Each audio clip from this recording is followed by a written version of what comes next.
O Senhor esteja convosco. Ele está no meio de nós. Proclamação do Evangelho de Jesus Cristo segundo João. Glória a vós, Senhor. Naquele tempo, os judeus pegaram pedras para apedrejar Jesus. E ele lhes disse: Por ordem do Pai, mostrei-vos muitas obras boas. Por qual delas me quereis apedrejar?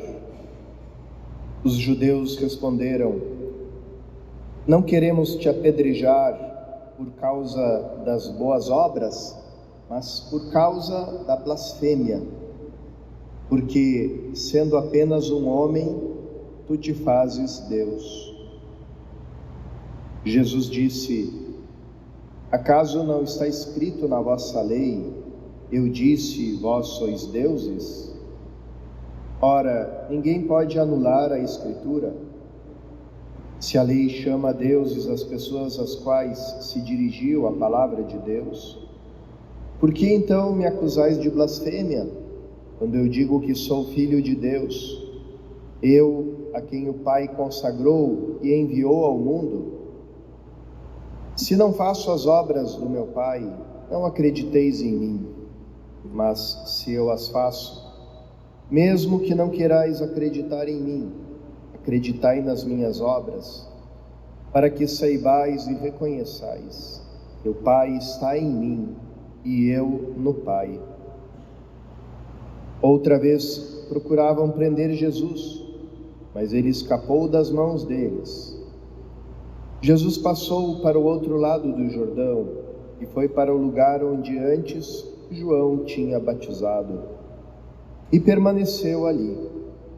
Muitos foram ter com ele e diziam: João não realizou nenhum sinal, mas tudo o que ele disse a respeito deste homem é verdade. E muitos ali acreditaram nele. Palavra da salvação.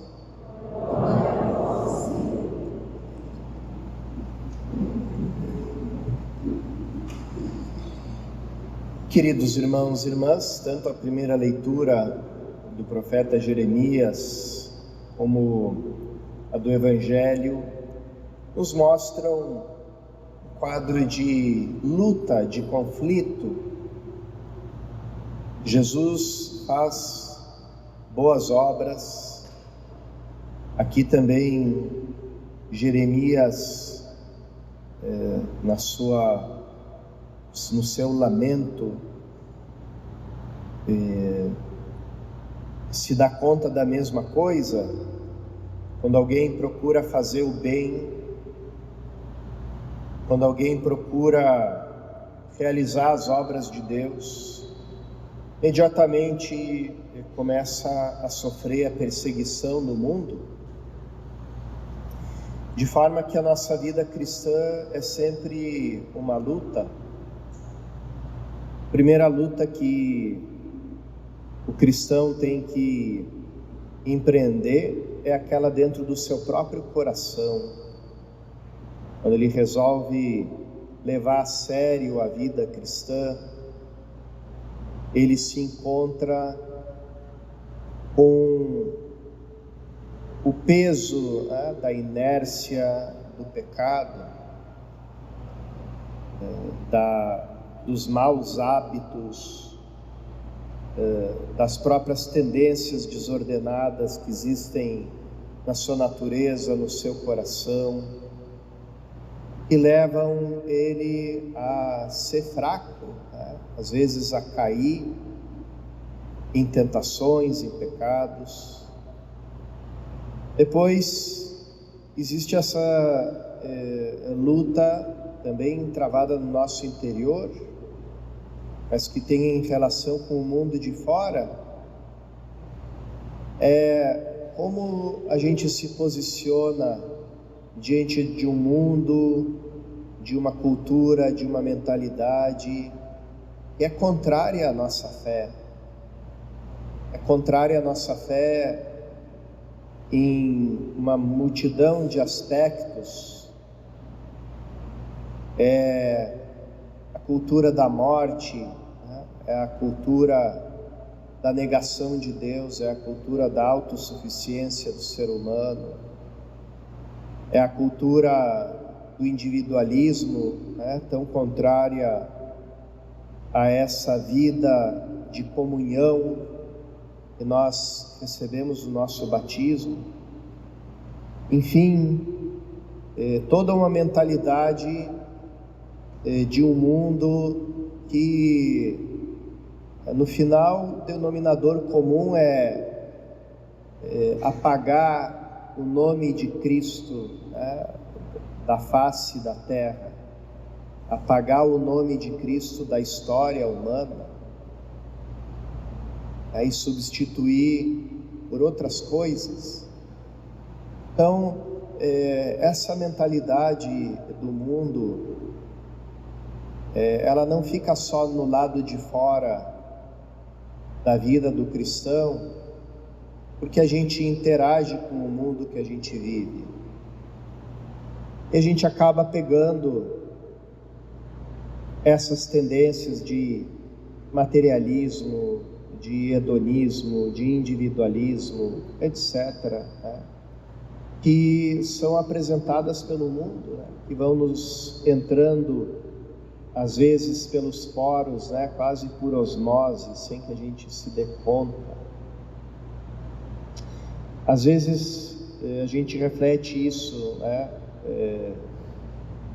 As pessoas vão à missa no domingo e durante em torno de 10 minutos escutam a homilia e a pregação do padre, e o padre não pode falar muito tempo, né? Senão o pessoal dorme, né? Se chateia. Eu lembro lá em Roma que diziam assim: até os 7 minutos você está falando para o povo, dos 7 aos 10 minutos você está falando para as paredes, e acima dos 10 minutos você está falando para o diabo, né? Assim que falavam para nós. Então a gente diz assim, o padre fala 10 minutos, mas quantos minutos a pessoa fica fazendo scrolling no celular dela, escutando todo tipo de coisa, nas redes sociais, na internet, na TV, no YouTube, os meios que existem, quantas horas, quantas coisas ela escuta, quantas músicas escuta na rua, no trabalho, em casa, né? Esses tempos comentei, né? Todas as casas que eu vou, o grande denominador comum é aquela TV sempre ligada, mesmo falando baixinho, mesmo com o volume baixo, ali ligada, né? Como uma espécie de um moinho jogando o seu grão para dentro da nossa cabeça, né? Para ser assimilada, né?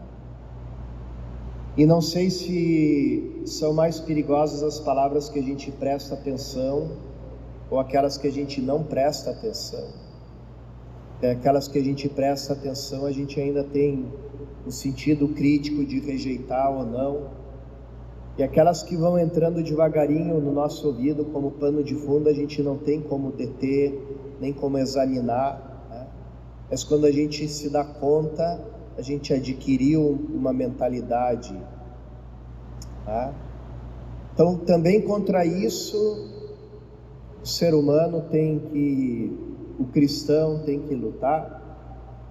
Depois ele luta, como diz São Paulo, né? Nossa luta não é contra a carne, contra o sangue, mas contra os demônios. Então existe toda uma dimensão espiritual na nossa luta, né? Demônio que, através da tentação, dos maus pensamentos que vai inspirando, né,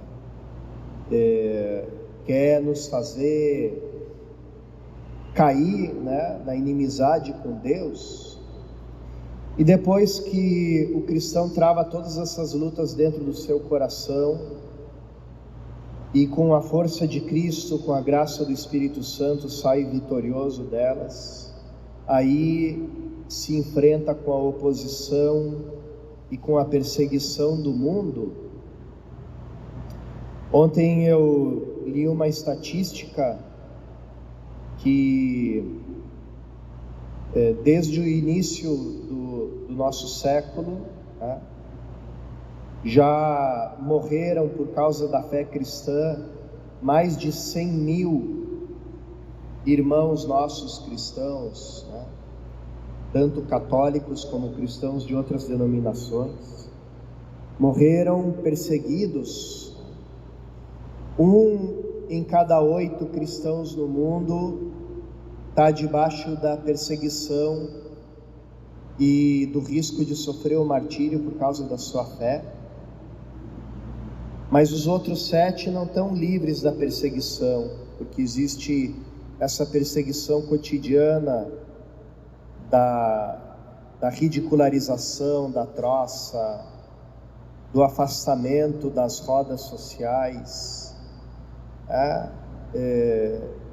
E pobre do cristão, do católico, que não é consciente dessas lutas que tem que travar.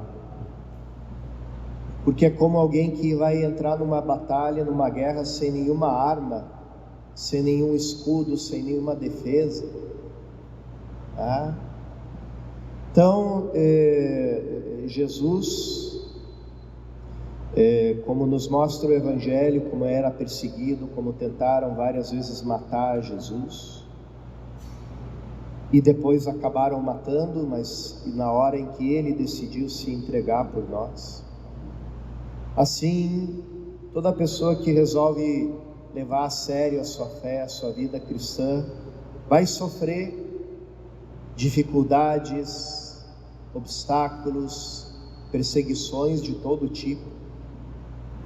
E é para isso que nós temos que estar sempre preparados, fortalecidos pela oração, pela mortificação, E que é mortificação?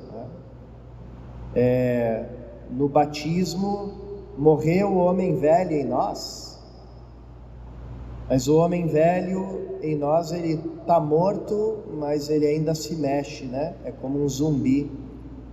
Então a gente tem que estar o tempo todo mortificando esse homem velho que ainda se mexe em nós, que ainda se move e que ainda procura pelos seus interesses em nós. E depois pela força dos sacramentos, de forma especial o sacramento da reconciliação, que nos cura das feridas que nós levamos nessas batalhas pela nossa fé, e o sacramento que nos alimenta, que nos revigora, que nos dá força, que a gente deve receber e com frequência, para estarmos sempre fortes, bem nutridos na nossa luta, que é logicamente o sacramento da Santa Eucaristia. Que essa missa, irmãos e irmãs, que essa Santa Eucaristia, adoração que vamos receber, confissão que muitos irmãos vão fazer hoje, sirva para nos colocar de novo em atitude de coragem, de fortaleza, para lutar com Cristo, para também morrer com Cristo e ressuscitar com Ele para a vida nova, que é a nossa vida de cristãos, de irmãos e irmãs em Cristo.